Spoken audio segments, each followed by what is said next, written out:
ఇందాక మేము మాట్లాడుతుంటే కేసుల గురించి మాట్లాడుతుంటే ఉలికిపాటు ఉంది అధ్యక్ష. నిజంగా మేము పడ్డాము అధ్యక్ష, మేమే కాదు అధ్యక్ష, ఇక్కడ ఉన్న వాళ్ళు చాలా మందిలో ఈ కేసులు పడిన సందర్భం ఉంటే ఇంకో విషయం కూడా చెప్పాలి అధ్యక్ష. ఈ సందర్భంగా ఇదే మాట ఒకసారి చంద్రబాబు నాయుడు అంటే ఆ హౌస్ గురించి హౌస్ దగ్గర మాట్లాడకూడదు కాబట్టి ఒప్పుకున్నా. కొన్ని సోషల్ మీడియాలో మాట్లాడేటప్పుడు తెలుగుదేశం ఎన్డీఏ కూటమి సభ్యులలోనే 94% మీద కేసులు ఉన్నాయని సాక్షి పేపర్ ఏదో రాశాడు అధ్యక్ష. మా మీద ఏమి గొడ్డల వేటు మీద పెట్టామని హత్యల కేసులు లేవు అధ్యక్ష. కోడి కత్తున్నదని మా మీద అధ్యక్ష కేసులు లేవు అధ్యక్ష. అమ్మ చెల్లి కేసులు పెట్టామని మా మీద కేసులు లేవు అధ్యక్ష. కేవలం మా మీద కేసులు ఉన్నది ఏంటంటే రాజకీయ కేసులు.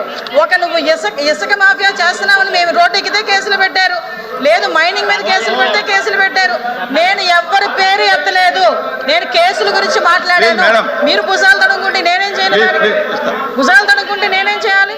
ఈ రోజు లీగల్ గా అది కూడా అధ్యక్ష, ఈ కేసులు ఏదైతే ఉన్నాయో ఈ కేసుల్ని తొందరగా వాళ్ళకి ఎలా పరిష్కారం చూపించాలనే ఉద్దేశంతో పోలీస్ డిపార్ట్మెంట్ తోని అదేవిధంగా లా డిపార్ట్మెంట్ తోని కూడా ఒక మీటింగ్ కూడా అరేంజ్ చేసుకోవడం జరిగింది అధ్యక్ష. దీని మీద యాజ్ ఎల్ యాజ్ పాసిబుల్ ఒక మంచి న్యూస్ రావాలని నేను కూడా మనస్ఫూర్తిగా కోరుకుంటున్నా. దానికి హోమ్ డిపార్ట్మెంట్ లా డిపార్ట్మెంట్ రెండు కూడా కోఆర్డినేషన్తో పనిచేస్తున్నాయి. గవర్నమెంట్ కూడా దీనికి పూర్తి మద్దతు కూడా ఇస్తుంది అధ్యక్ష. థ్యాంక్ యూ అధ్యక్ష.